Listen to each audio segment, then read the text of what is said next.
Cayman phase 2, une très très jolie voiture. Donc avec un échappement à valve, ce qu'on cherche à faire, c'est d'avoir un son valve fermée qui soit plus présent que l'origine, parce que souvent l'origine c'est un peu fantomatique. Donc l'idée c'est d'avoir un son qui n'a pas un décibel plus fort que l'origine, mais qui a un son plus profond que l'origine.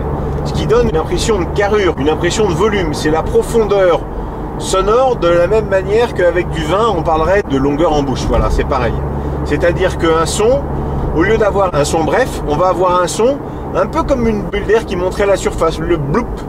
Donc là, on a une longueur, une profondeur sonore qui est supérieure.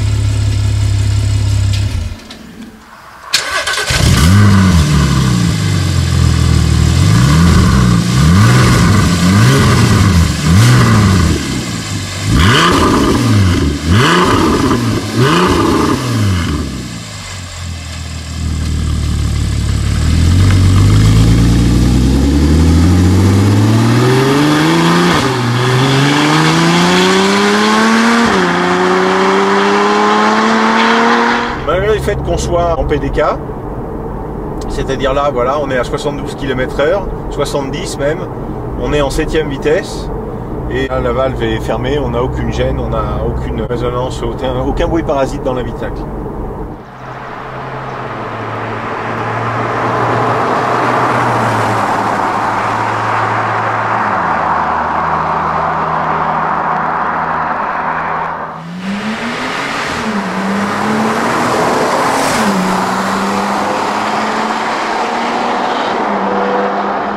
Les valves ouvertes, il faut que ce soit extrêmement joueur. Là, on est sur un modèle S, donc avec une motorisation qui est plus grande que le modèle de 2,9 litres standard. Et il y a une vraie différence de son, parce que entre un moteur 3,4 litres et un moteur 2,9 litres, il y a 500 cm3. Et ces centimètres cubes là, ils comptent énormément. Plus on a un moteur qui est petit, plus on a un moteur qui est rageur. Plus on a un moteur qui est gros, plus on a un moteur qui est souple. Alors ça se sent dans la conduite, mais ça se sent aussi à l'oreille. C'est-à-dire qu'on n'a pas la même sonorité.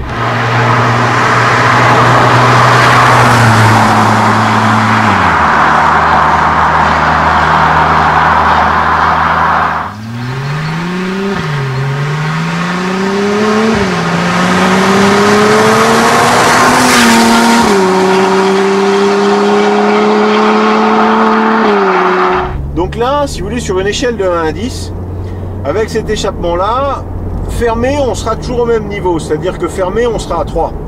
Ouvert, avec un 2,9 litres, on va être à 8. Et avec celui-là, on sera à 7. Donc on sera juste en dessous du fait qu'on est avec le gros moteur.